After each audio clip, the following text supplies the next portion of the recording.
Hello there, and welcome back to another episode of the Blue is the New White podcast.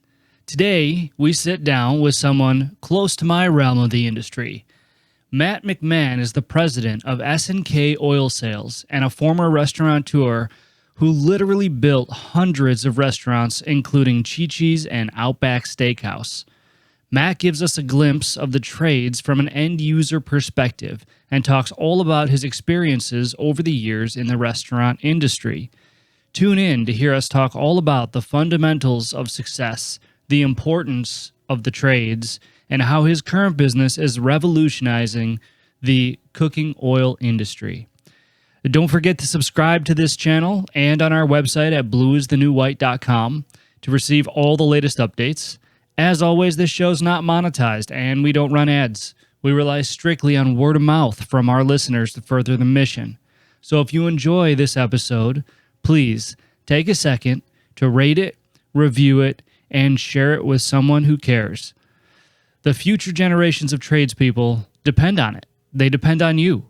So thank you again and enjoy this episode of Blue is the New White with Matt McMahon.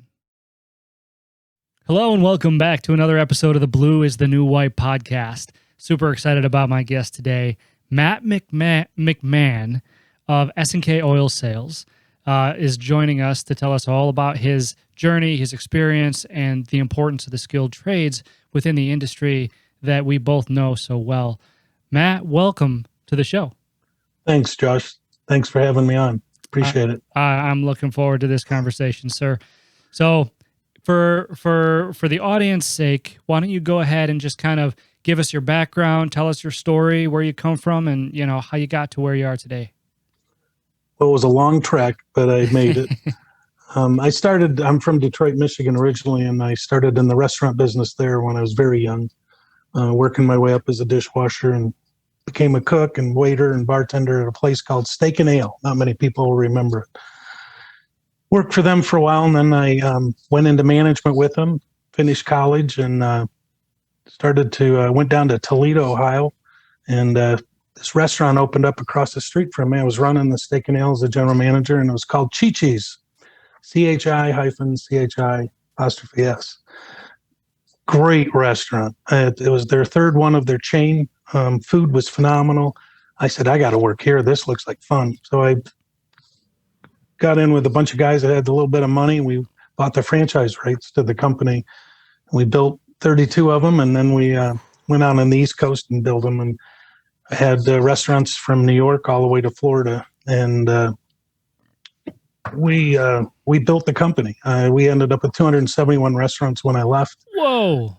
And then another cool concept came up that I liked a lot. It was called Outback Steakhouse, and an old friend from Steak and Ale was the founder of it, Chris Sullivan and Bob Basham, and went down to see him down in Tampa, and it was pretty cool. Their restaurant was so busy, they were actually physically working, which I wasn't used to seeing.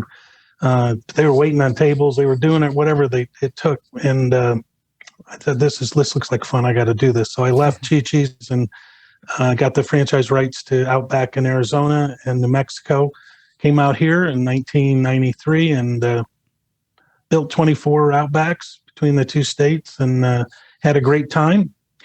And then about 8 years ago, a guy by the name of Conrad Cantor stepped into my life and was trying to sell me this concoction that was a little machine about this big.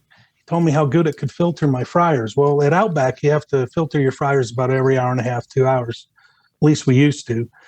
I think we have a thing called the bloomin' onion that makes a mess of a fryer.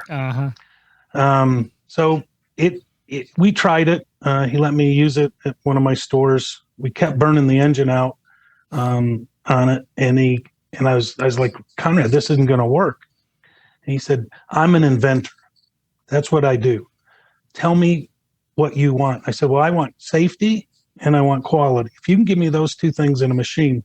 And he goes, you let a couple of your guys work with me. He goes, I'll make the machine for you. So he did. About a year later, he came up with this concoction called the SNK Filtration. And we tried it at one of my units, and it worked extremely well. Just it was easy to use, and it was the safety. And I don't know, I know you know, but hopefully everybody listening knows too. Most filtration machines that are in our restaurants today have an open area where the hot oil is running through there, 360, 370 degree oil. Well, a lot of kids get hurt in our restaurants because that oil is exposed. They're cleaning at the same time that they're emptying the fryers. Kids make mistakes. The floor is wet, whatever it may be. People get hurt. And I'd seen or heard of accidents back east at Chi-Chi's and Outback of people getting hurt by those filtration machines. And so I wanted one that was closed in. Well, Conrad made this one totally enclosed. You never see the oil.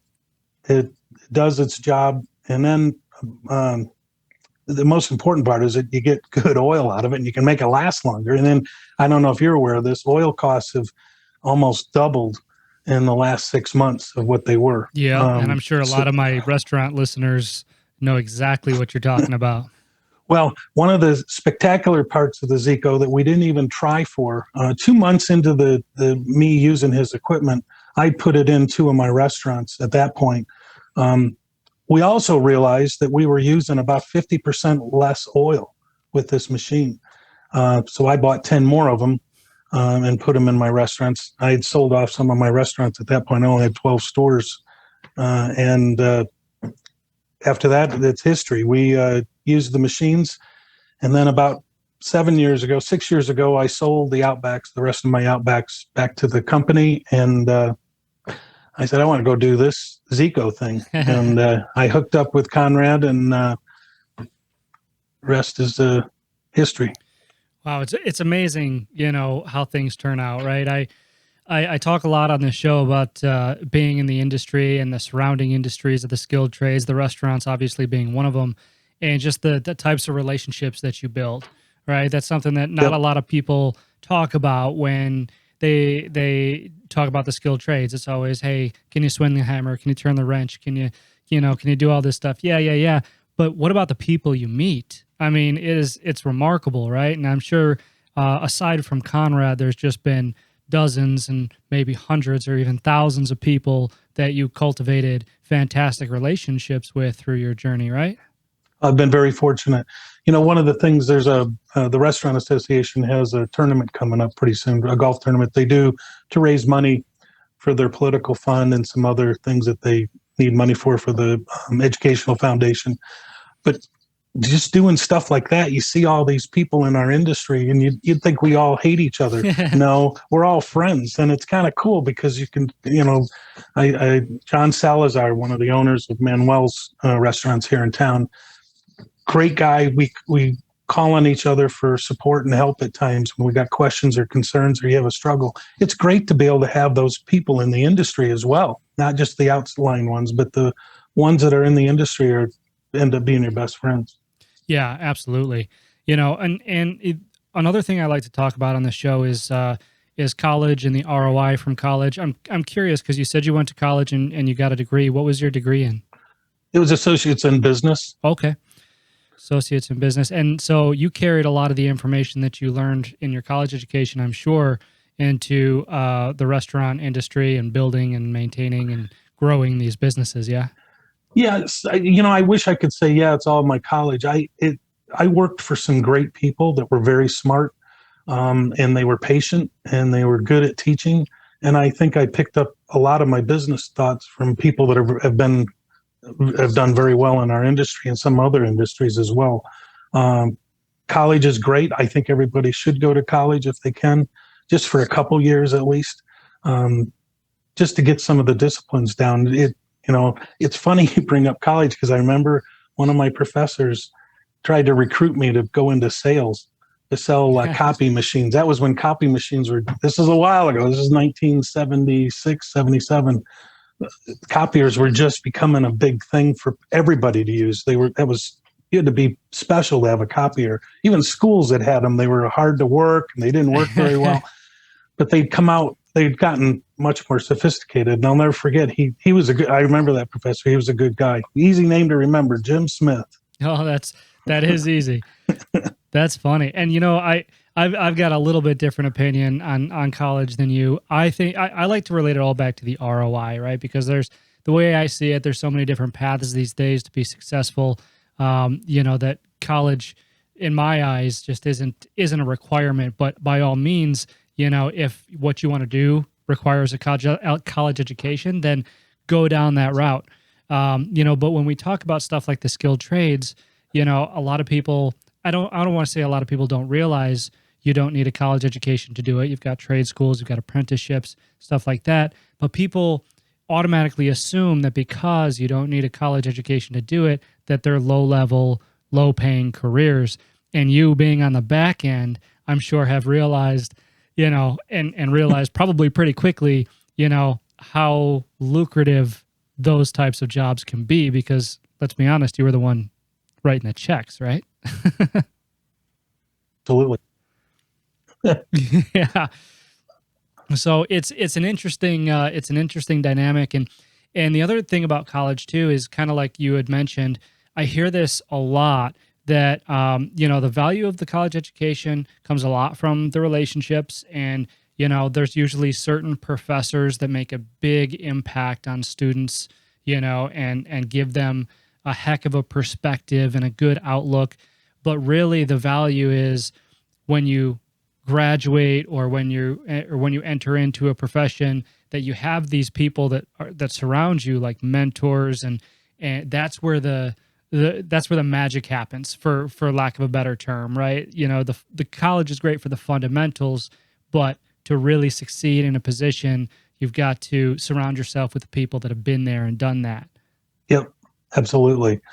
Absolutely. Well, I never got to work with my father. You get to work with your father. I do. But my dad, I can't really say he was a mentor, but in some things I can, but not in business. But there were little things that I learned from him that I did carry on to business, and I'm sure the same thing for you. You guys get to work side by side, so you have to say he's your mentor whether you want to or not. Just kidding. I'm just kidding. Of course. Yeah. No, and so I'm really glad that you brought that up, because I think that's important for people to recognize, because I certainly don't want anyone to, feel remorse or regret whether they went to college or not. You know what I mean? I should have gone to college, or, I shouldn't have gone to college. Cause I hear that a lot too. Some people, perspective it's an interesting thing, and it's hard to gauge kind of where someone is at, when they feel that way, because it's like, well, you got to find the value in anything that you do. ROI is not there, make it, and I don't know, that's just my opinion, but we're going down a rabbit hole. Well, but you're right. Just to close this off is that the restaurant business isn't rocket science, and it's not brain surgery. But what it takes is dedication, and really you've got to dedicate yourself to that restaurant or that whatever you're doing in the business. You can overcome anything because you have people like yourself to count on for your equipment in your restaurants, and you have electricians that you can count on. You just have to hire the right people, and that you don't learn that in college. You learn that by just talking to people. I remember once we were in Allentown, Pennsylvania. I was opening up a restaurant there for Chi-Chi's, and this was back in the early 80s, and things were tough in Allentown. Of course, Billy Joel wrote a song about it.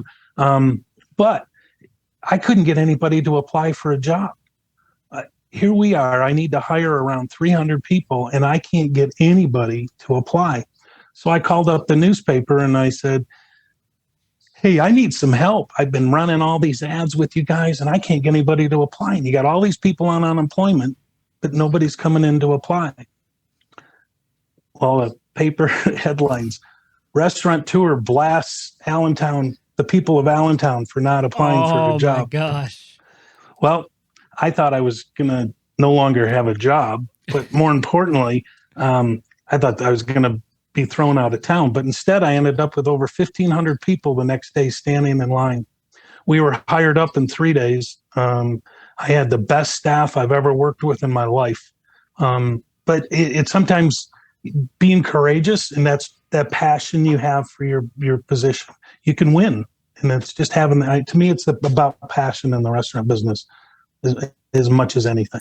Yeah, that's an amazing story. What do you attribute that to? Do you attribute it to just the passion that you showed, when you called up the newspaper, or do you think that people kind of saw it as a challenge, or why do you think that happened? I think people, the good people of Allentown saw that as, hey, I want to work.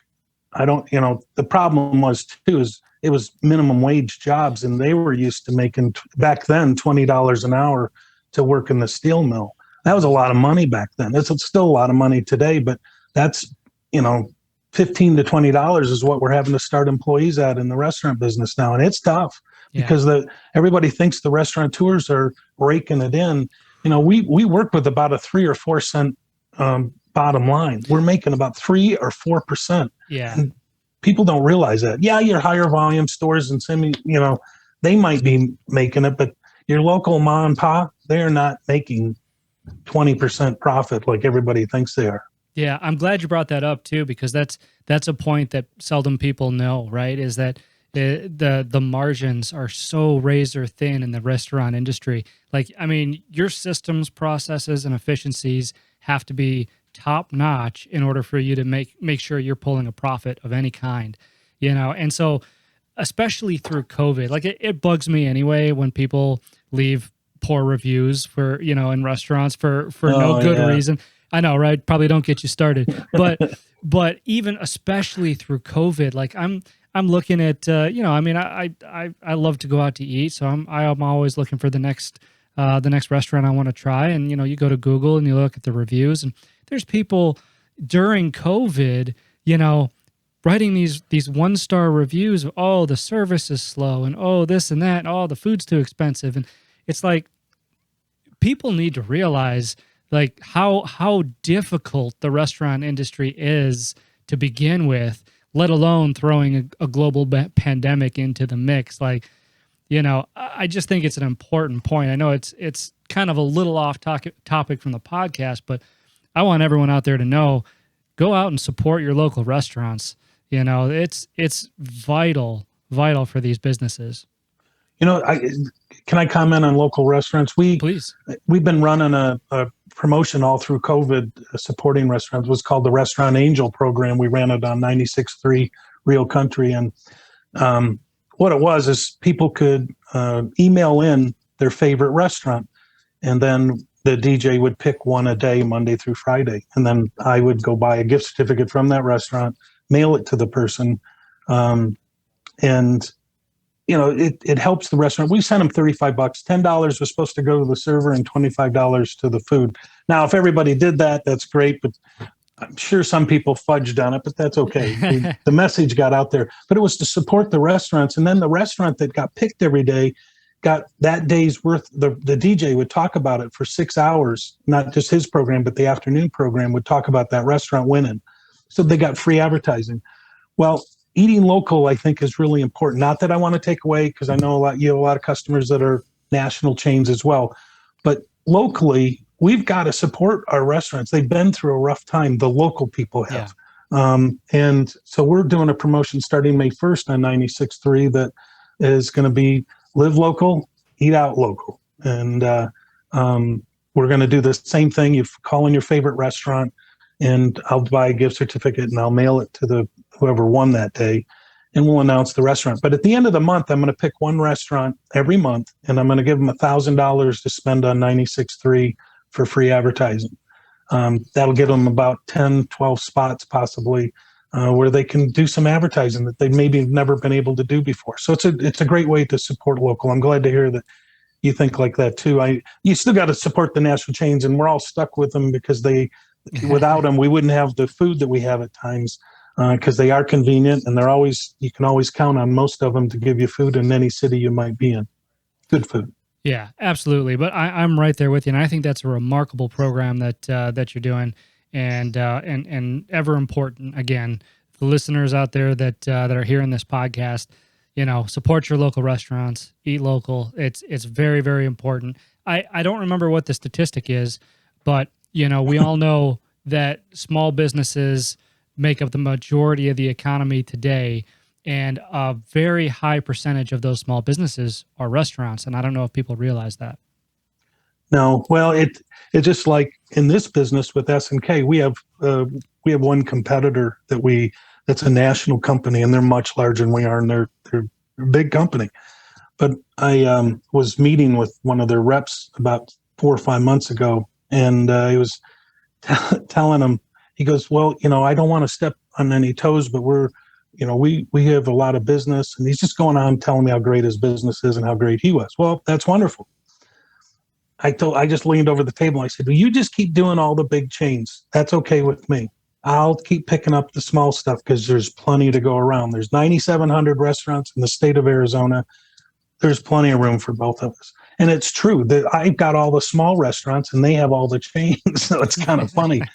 I have all the restaurants we do business with are all locally owned and operated. Oh, that's fantastic. So on the topic, I kind of want to use this as a transition.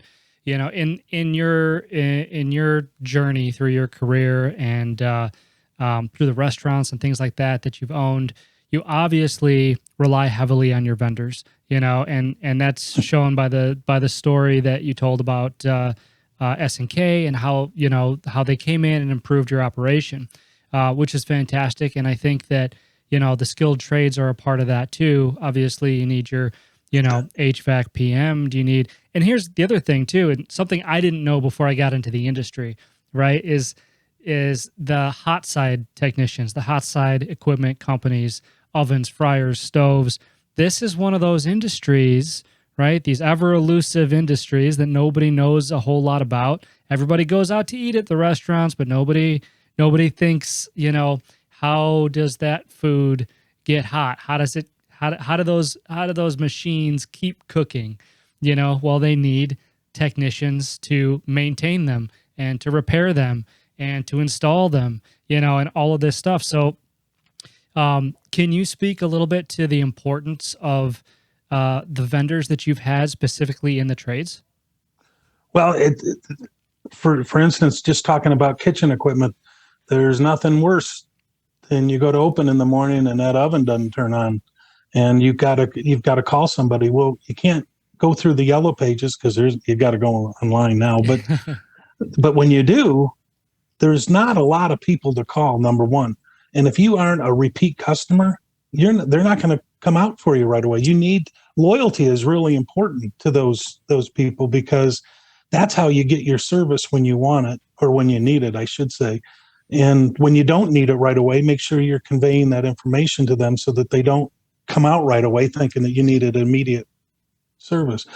But without the people that repair our stoves and our hoods, and there's nothing worse than your fan goes down on your hoods. You're done. Yeah. You're done. So the HVAC guy can come out and fix it, but you have a guy that can come out right away. And no, we count on those people constantly. And then, just in building restaurants, I built so many in my past, thinking of all the trades that we worked with and how important it was. Once I got going here in Arizona, for instance, I stuck with the same electrician. I stuck with the same carpenters. That was the only way to go. Because once again, that was a relationship, and I could count on those people in a later time. If I had any problems, they would come out and take care of them. Remember when I was building restaurants here, when I was doing it in the 90s, Arizona was starting to pick up in business. It was hard to find good people, whether it be union or non-union. It's just great to have people that are skilled and are willing to work as hard as they do. Yeah. If I can talk too, just for a second, about a couple of local companies that I used for purveyors, because they were important to me too. Sure. Shamrock was a great company in the sense that I had a guy, Chef Sheffer was his name. He's no longer alive, but he was my first salesman here. Guy would do anything. And that's the way that company was run at the time. And I'm pretty sure it still is. I know Mike Stevens and his crew that are there, that they take care of their customers. And then another one was Grand Avenue here in town. Grand Avenue Produce has been here for a really long time, but he was my first produce company when I started, and he's still the produce company for Outback Steakhouse. So those relationships are so important, but those people really cared about their customers, and that's why I stuck with them. Yeah, and that's so important too, because that's the other thing that we don't often talk about, right? Is that you can talk about careers and the different trajectories and how much money can be made if you're a technician. But at the end of the day, we have to be careful not to measure our worth based on just how much we make or how much our company makes. It's the things above and beyond that, right? Like you mentioned, these are all people that you counted on. These are all companies that you counted on. Well, you reach a point in life where that's what you want. You want to be counted on. You want to be relied on. You want to, have that loyalty and that relationship, and the partnership, if you will, because that is, I don't know, that's one of the ways that I define success is, how well can somebody rely on me and my company to do well, do a good job, and help them essentially run, their operation. And so I think that that's just something that's not talked about enough, that needs to be emphasized as one of the benefits of, these industries that we're talking about. It's not always the bottom line. In restaurateurs, it's a tough thing to swallow because that's how a lot of us are brought up. But it's not about the bottom line. It's about sales, and it's about your people and the people you have relationships with. Because the way I used to always tell them at Outback, my staff, is when a guy comes in to repair something, treat them like they're a customer and give them a soda, take care of them. If they want something to eat, if we're a restaurant, give them something to eat. They may be hungry. He may be cutting out his lunchtime to come in and take care of you. It comes back to you 100-fold. It's been great. It does. And that kind of leads me right into, S&K, like we were talking about before, and how you had mentioned that, you were talking to Conrad about what it is that you need, right? And he didn't have to go back and invent something that worked. That took time and probably money out of his pocket because he wanted you to be able to count on him. Yes, that is an excellent example of someone that wanted to do something that would make a difference in the industry. And he did. He created a machine that is now international. We have 8 patents on it. It's the only one like it in the world. Nobody can duplicate it.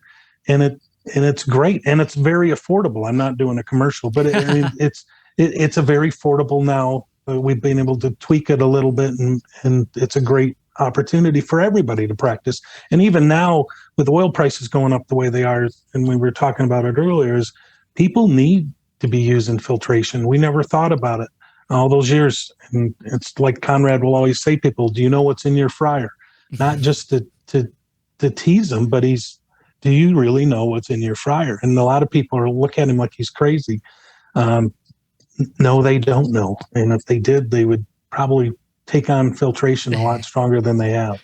Oh, absolutely. You and I know that very, very well, I'm sure, because you'd be surprised at all the restaurants that I visit still that are using a cone and a coffee filter to filter their oil. Oh my gosh.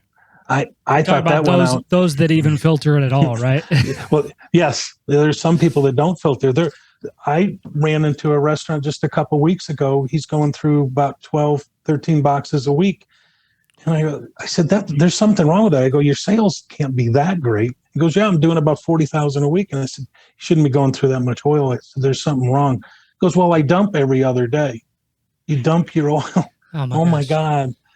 He just dumps it, whether he needs to or not, which it's good. That's good. But it's costly. Yes. It's costly. Yes. And you can achieve that same result by the filtering, right? I mean, yes. In essence, at least for a lot longer. There's some large format properties, I'll just leave it at like that have some chefs there that dump their oil every night. And that's the way they were taught in school. And they think that's the right thing to do. And maybe it is, but it's also not. It's not going to help your bottom line very well either. That's and true. you really quality is you can. Oil is one of those things that can be saved by cleaning it. That's why there's a filter on your car and your oil. It's a good point. And think about how long that lasts. and that's a really good point. But we also have to walk the line of innovation as well, because I mean, you're talking about resources and commodities and things that that, it's not that anybody wants to cut down on the quality. It's that we want to find a better way to do this, right? And so to me, when you're talking, that's what I'm hearing is this is a better way because you get the best of both worlds, Well, and once again, restaurateurs are and can be the most innovative people in the world. You see the things that they do in their restaurants. Nobody helped them with that. They sat back, looked at it, and found other ways to get things done. Whether it be a new computer system to finding better ways to get the food out faster, better ways to train our people. And you got to keep evolving. You're absolutely right. Yeah. And you know what? Honestly, it's the same way in the trades too. I will say the trades are sometimes a little bit behind as far as the innovation is concerned, especially with regards to, technology and things like that. I think we're finally at a place where they're starting to catch up a little bit. But, if anybody out there is considering getting into the skilled trades and, you're worried that it's going to be an industry that's kind of stuck in the past, I want you to get over that because the innovation that is potentially available in this industry is unbelievable. Whether you're a technician or whether you're in the office or your management, this entire industry is ripe to be innovated right now, especially right now. And there's just a ton of potential. It's like almost a blank canvas, if you will, with all of the different avenues that we could take in innovating it. So I want to point that out because, obviously this show is about the skilled trades and what's interesting about the skilled trades and the environment and, the possibilities. And just like restaurateurs, like you said, that innovation is there and the satisfaction that it brings is just unbelievable. Absolutely. You were talking about the trades again. Just think about it. If we don't recruit people to start getting more involved in trades over the next 10 to 15 years, by the time you're my age, you won't have anybody to fix that air conditioner. You may not have somebody to come out and fix that stove. And it's going to come back to bite us badly if we don't get people involved in the trades again like we used to. It used to be a big deal. My father was a pipe fitter and plumber, and he started a union back in Detroit. And I don't know if you're pro or against unions, but he started a union back in 1930s. Well, that's when we needed them. And today, everybody now, I think, is strong enough to stand on their own. Most things were protected with so many things from the government. These guys and girls need to go out there and realize they can make a mark on their own. They don't necessarily have to join a trade union, but trade unions do help in a lot of ways, especially if you're trying to build a quality building. You're going to want to, I know everybody's going to get mad at me, but you're going to want to hire people that come from a good background of training. And most unions they have apprentice programs, and you get paid while you're going through the program, good money, and then you make even better money when you're done. If my son wasn't working for me, he'd probably be going to electrician school right now. Yeah. And you know what? That's a good point. And I'm not for or against unions per se. I think that, there's some industries in which, you have to be in a union, and there's other industries that, are not so reliant on a union type atmosphere. And there's pros and cons, right? I mean, it's give and take on both sides. There's benefits to being in a union, and there's benefits to not being in a union. It comes down to personal preference, in my opinion, on that. So, but you're absolutely right. I mean, it's unbelievable. And this is kind of the information and the message that we've got to get out there. And, one of the things that I'm working towards with this show and the book and everything else. So, incredible insight from your perspective, being on that side of things. Thanks. All right. So, I can't believe, have we been talking for 45 minutes already? I can't see that far. Oh my gosh. Unbelievable. So, before we close this up, because we're going to have to wrap it up pretty soon, but Is there anything that we didn't cover that you kind of wanted to interject or you wanted to let the audience know about? No, I think the biggest thing is that support your local restaurants, and I know everybody does, and I know everybody's back out eating again, and everybody's feeling good. Hopefully, we get more people vaccinated, and we can not have to worry about this epidemic ever again. But Yeah, I hope not. I think the biggest thing too is that if you're gonna have a restaurant, you got to have a Zico, and you gotta filter your oil, and you got to show your customers that you do care. Our slogan for our company is better oil, better food, and that's a fact. And you can't do it with that unless you're filtering properly. There's my commercial for the world to hear. I agree. One more question before we wrap things up. It's just something that I like to ask everybody because I'm fascinated with the answers. Obviously, you've had a quite a journey over the years with everything that you've accomplished and kind of all the transitions that you've made and all of that. And we talked a little bit on the benefits outside of monetarily, right? So that leads me to success. And I'm fascinated with people's different definitions of what success means to them. So I'm curious from you, Matt, what does success mean to you? Watching people that you work with grow and develop is one. And, I switched. I was in the restaurant business for over 40 years, and I switched and went into manufacturing and sales, totally out of my realm. Success here with Zico is in S&K Oil is, once again, spreading the good word of what Zico can do, getting Conrad's invention out into the industry. One of the frustrating things as a restaurateur is that I go to other restaurateurs and they look at me like I'm crazy at the corporate level. But when I go to a mom and pop place, they're all ears. They want to hear about the Zico. They are interested. And that's why when I say support local, it's not just because I can't get the corporate people to participate in the Zico system. It's the local people that really do care about their customers, obviously, because they're willing to do that. But back to your question of success, it's also having fun doing what you're doing. I really enjoy what I'm doing. I like learning every day. And to me, when I learn something new, that's part of the success, is that I'm broadening my horizon. I know everybody's looking at this old guy going, what's he need? He should be retired. I don't want to retire. I want to have fun. And some people's fun is going out and going golfing or bowling or whatever. Mine is being successful at work, watching the people come in here and hiring new people that are able to develop our business and help me with their ideas of better ways to do things. It's unbelievable the process that people, if you let them think on their job and not just come in and do a job, have them think of it as a career, they'll do so much for you. It's unbelievable. You just have to let them grow. Yeah, incredible insight. And I really, really like that answer. So that being said, Matt, where can people find Zico, SNK? Please just go to zico.com and you'll be able to pull up SNK and the whole family of us, all the stuff we do, all the stuff we've done. We got videos on there.